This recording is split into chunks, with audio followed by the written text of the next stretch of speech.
Ladies and gentlemen, my name is Matt, I am the American-Canadian Gamer, and welcome to episode 3 of my Battlefield 4 weapon guides.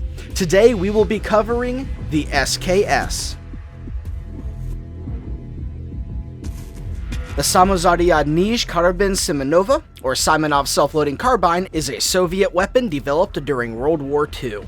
Designed by Sergei Gavrilovich Simonov, the SKS is part of a movement by many countries to produce a lighter rifle that fired an intermediate cartridge. At the time, most rifles fired a high-powered round with a range of about 2,000 meters, even though most firefights took place at no more than 800 meters. This resulted in the production of two rifles, the AVS-36 designed by Simonov and the SVT-38 designed by Tokarev. The SVT-38 was ultimately chosen to fulfill the role for the Soviets, as Tokarev had a good personal relationship with Stalin. However, Simonov continued work on a new rifle based on the PTRS-41, which he had also designed. This rifle, known as the SKS, was first put to test in small numbers in 1945. After World War II ended, the design of this rifle was improved, and in 1949 it was officially adopted by the Soviet Army and was widely used for about 3 decades. As with many post-war Soviet weapons, the design of the SKS was sold or given to many countries, including China, Yugoslavia, and Albania. Massive numbers of SKS rifles were produced with many variations, and the cheap cost of the weapon as well as its ammunition led to it being a very popular civilian rifle, with a variety of aftermarket accessories available for purchase. The version of the SKS in-game has been modified with what seems to be the Tapco Intrafuse SKS stock, which gives it a pistol grip, external box magazine, adjustable stock, and Picatinny rails. This allows the solid but somewhat outdated design of the gun to keep pace with more modern rifles. The SKS fires 7.62 by 39mm rounds and has a maximum fire rate of 333 rounds per minute, which is the highest in the DMR category. The rounds are fed from a 21-round magazine that can be reloaded in 2.3 seconds or 3.5 seconds if the weapon is empty. Not only does the SKS have the highest rate of fire among the DMRs, it has some of the best recoil stats. Its upward recoil of 0.35 is the lowest in its category, and its rightward recoil of 0.4 is pretty average. It has the lowest spread increase per shot at 0.25 degrees and the fastest center speed at 9 degrees per second.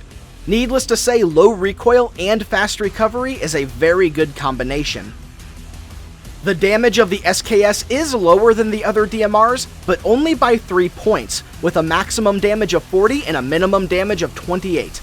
However, its range is on the low side of its category. It will only deal maximum damage within 8 meters, and its damage falls off to its minimum by 60 meters. This means that your target has to be within 36 meters for a 3-shot kill, assuming that you don't land a headshot. Its maximum distance and muzzle velocity are also the lowest among the DMRs. The stats of the SKS add up to make it the best suited DMR for a more aggressive playstyle. It has the highest rate of fire with some of the best recoil, but also the shortest range, so to take advantage of its strengths you need to be much closer to the fight. This DMR works very well for smaller, more action-packed game types like Domination, Team Deathmatch, and smaller obliteration matches. You will be able to quickly eliminate multiple opponents from closer ranges than other DMRs. However, this doesn't mean that you can just rush blindly into combat. Automatic weapons will still destroy you at close range, and even at mid-range they will give you a run for your money. Try to keep your opponents at an arm's reach at all times and push slowly onto objectives. The SKS may be the best aggressive DMR, but it's still a DMR, and you need to take extra precautions to make sure that your opponents don't get the jump on you. And when you do enter combat, you'll need to learn to control your trigger finger. Firing any DMR as fast as possible will greatly reduce their accuracy beyond close range. Give every shot a short moment to settle. You don't have to wait long, and with the proper attachments you can minimize this time and retain the high rate of fire of the SKS.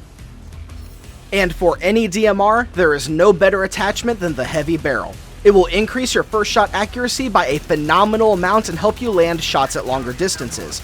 But if you spam the SKS or any DMR as fast as possible, you will see a massive increase in vertical recoil. As I said before, give the weapon a short moment to settle between each trigger pull. If you do this, every round should gain the first shot accuracy bonus of the heavy barrel.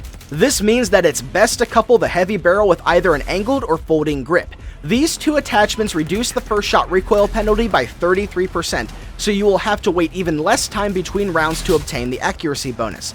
The combination of these two attachments will help you place a high volume of accurate fire downrange.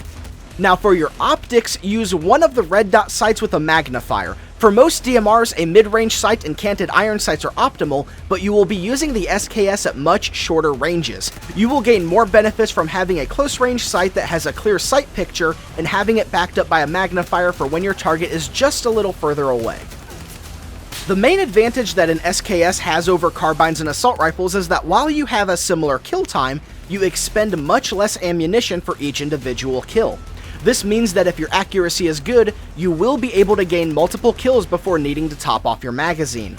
However, you will still have trouble in direct firefights. Taking fire while using a DMR is much more problematic than if you're using an automatic weapon, since you can't just hold the trigger while adjusting your aim. But as long as you keep fights at an arm's reach and try to avoid direct confrontation, you'll see just why the SKS has endured for so long.